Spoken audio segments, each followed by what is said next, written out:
In statistics, dependence is any statistical relationship between two random variables or two sets of data. Correlation refers to any of a broad class of statistical relationships involving dependence. Familiar examples of dependent phenomena include the correlation between the physical statures of parents and their offspring, and the correlation between the demand for a product and its price. Correlations are useful because they can indicate a predictive relationship that can be exploited in practice. For example, an electrical utility may produce less power on a mild day based on the correlation between electricity demand and weather. In this example, there is a causal relationship, because extreme weather causes people to use more electricity for heating or cooling. However, statistical dependence is not sufficient to demonstrate the presence of such a causal relationship. Formally, dependence refers to any situation in which random variables do not satisfy a mathematical condition of probabilistic independence. In loose usage, correlation can refer to any departure of two or more random variables from independence, but technically it refers to any of several more specialized types of relationship between mean values. There are several correlation coefficients, often denoted ρ or R, measuring the degree of correlation. The most common of these is the Pearson correlation coefficient, which is sensitive only to a linear relationship between two variables. Other correlation coefficients have been developed to be more robust than the Pearson correlation, that is, more sensitive to nonlinear relationships. Mutual information can also be applied to measure dependence between two variables. Pearson's product moment coefficient. The most familiar measure of dependence between two quantities is the Pearson product moment correlation coefficient, or Pearson's correlation coefficient, commonly called simply the correlation coefficient. It is obtained by dividing the covariance of the two variables by the product of their standard deviations.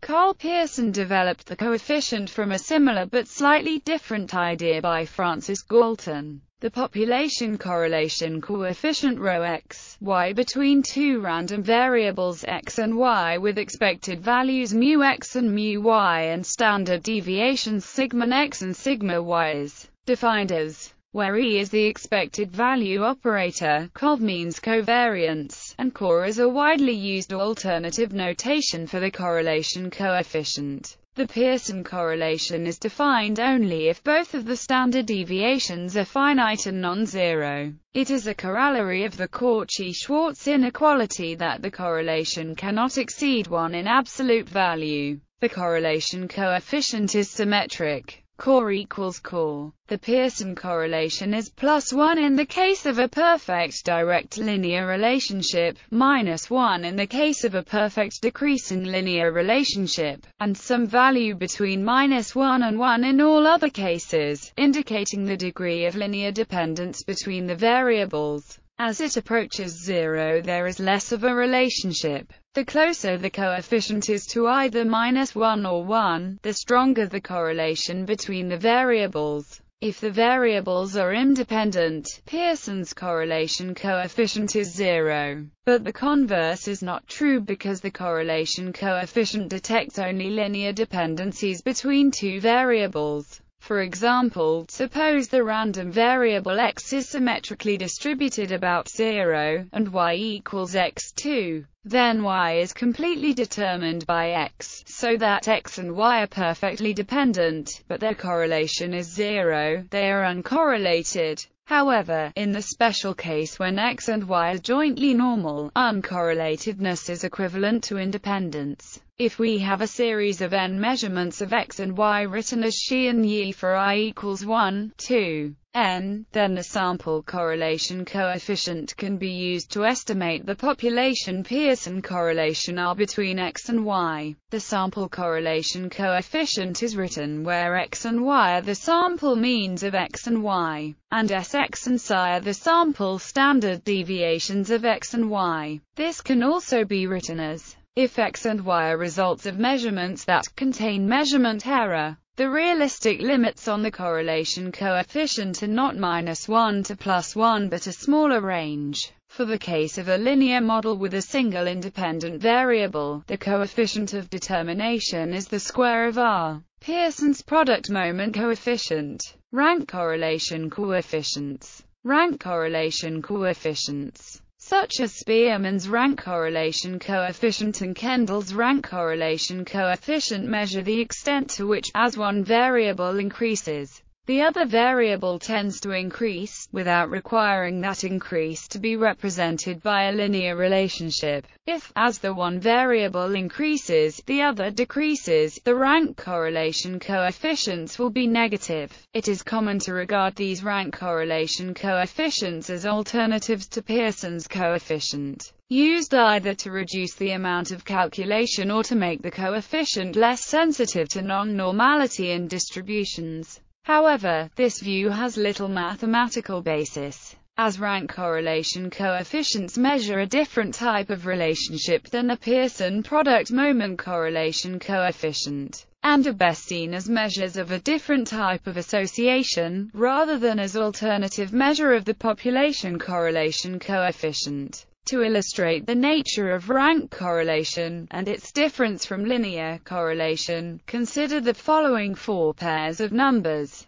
As we go from each pair to the next pair, x increases, and so does y. This relationship is perfect, in the sense that an increase in x is always accompanied by an increase in y. This means that we have a perfect rank correlation, and both Spearman's and Kendall's correlation coefficients are 1, whereas in this example Pearson product moment correlation coefficient is 0.7544, indicating that the points are far from lying on a straight line. In the same way, if y always decreases when x increases, the rank correlation coefficients will be -1. While the Pearson product moment correlation coefficient may or may not be close to -1, depending on how close the points are to a straight line. Although in the extreme cases of perfect rank correlation the two coefficients are both equal, this is not generally the case, and so values of the two coefficients cannot meaningfully be compared.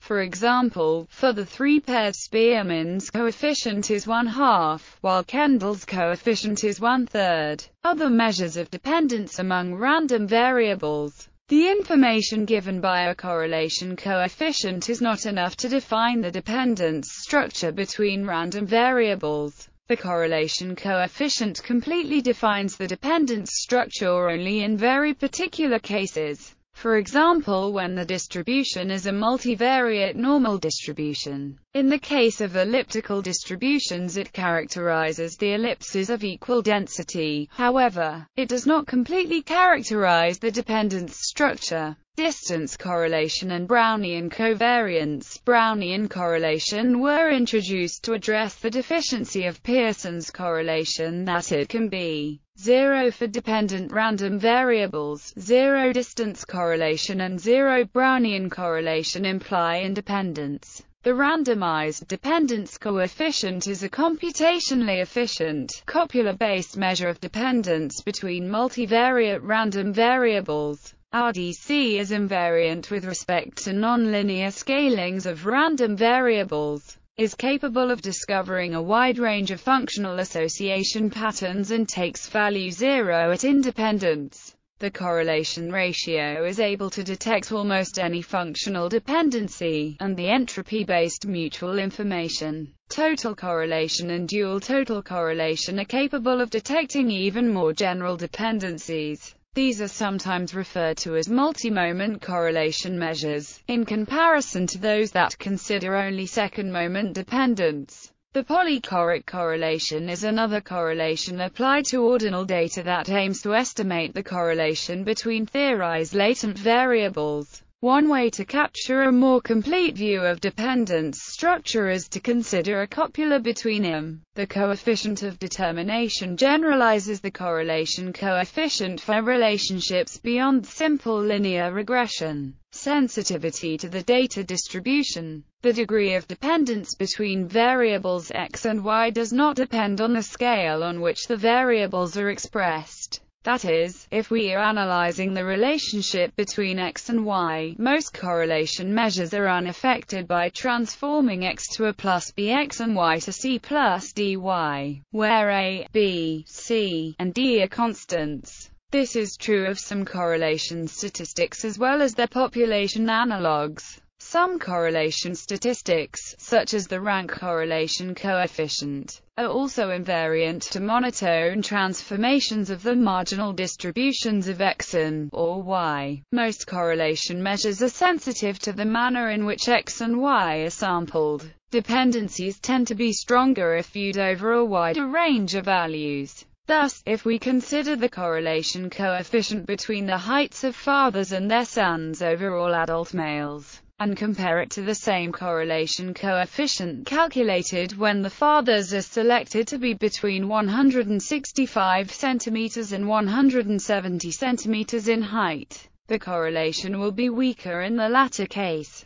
Several techniques have been developed that attempt to correct for range restriction in one or both variables, and are commonly used in meta-analysis. The most common are Thorndike's case 2 and case 3 equations. Various correlation measures in use may be undefined for certain joint distributions of x and y. For example, the Pearson correlation coefficient is defined in terms of moments, and hence will be undefined if the moments are undefined. Measures of dependence based on quantiles are always defined. Sample-based statistics intended to estimate population measures of dependence may or may not have desirable statistical properties such as being unbiased or asymptotically consistent, based on the spatial structure of the population from which the data were sampled. Sensitivity to the data distribution can be used to an advantage. For example, scaled correlation is designed to use the sensitivity to the range in order to pick out correlations between fast components of time series. By reducing the range of values in a controlled manner, the correlations on long timescale are filtered out and only the correlations on short timescales are revealed.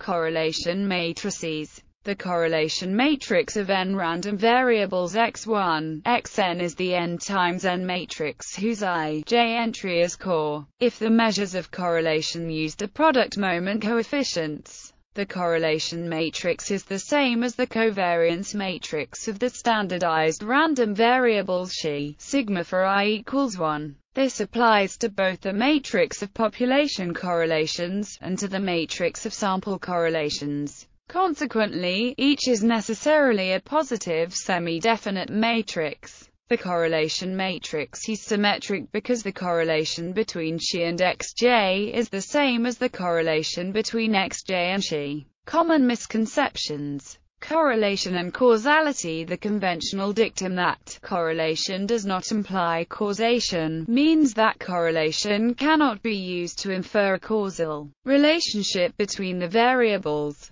This dictum should not be taken to mean that correlations cannot indicate the potential existence of causal relations. However, the causes underlying the correlation, if any, may be indirect and unknown, and high correlations also overlap with identity relations, where no causal process exists. Consequently, establishing a correlation between two variables is not a sufficient condition to establish a causal relationship. A correlation between age and height in children is fairly causally transparent, but a correlation between mood and health in people is less so. Does improved mood lead to improved health, or does good health lead to good mood, or both?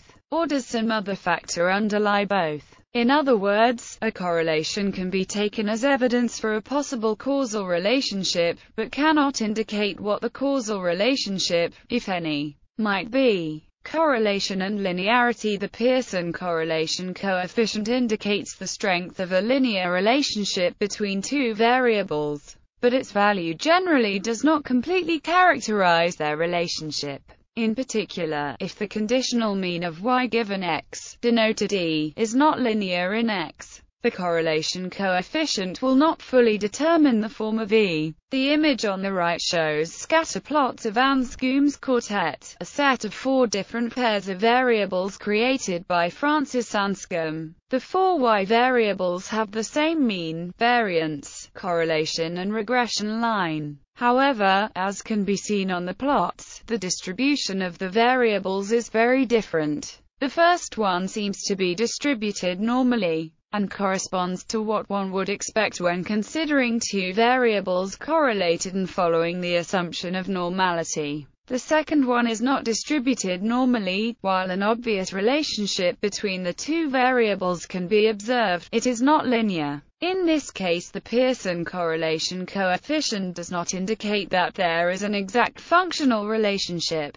only the extent to which that relationship can be approximated by a linear relationship. In the third case, the linear relationship is perfect, except for one outlier, which exerts enough influence to lower the correlation coefficient from 1 to 0.816. Finally, the fourth example shows another example when one outlier is enough to produce a high correlation coefficient, even though the relationship between the 2 variables is not linear. These examples indicate that the correlation coefficient, as a summary statistic, cannot replace visual examination of the data. Note that the examples are sometimes said to demonstrate that the Pearson correlation assumes that the data follow a normal distribution, but this is not correct. Bivariate normal distribution. If a pair of random variables follows a bivariate normal distribution, the conditional mean E is a linear function of y, and the conditional mean E is a linear function of x. The correlation coefficient R between x and y, along with the marginal means and variances of x and y, determines this linear relationship, where E and E are the expected values of x and y, respectively, and sigma x and sigma y are the standard deviations of x and y, respectively. Partial correlation. If a population or data set is characterized by more than 2 variables, a partial correlation coefficient measures the strength of dependence between a pair of variables that is not accounted for by the way in which they both change in response to variations in a selected subset of the other variables.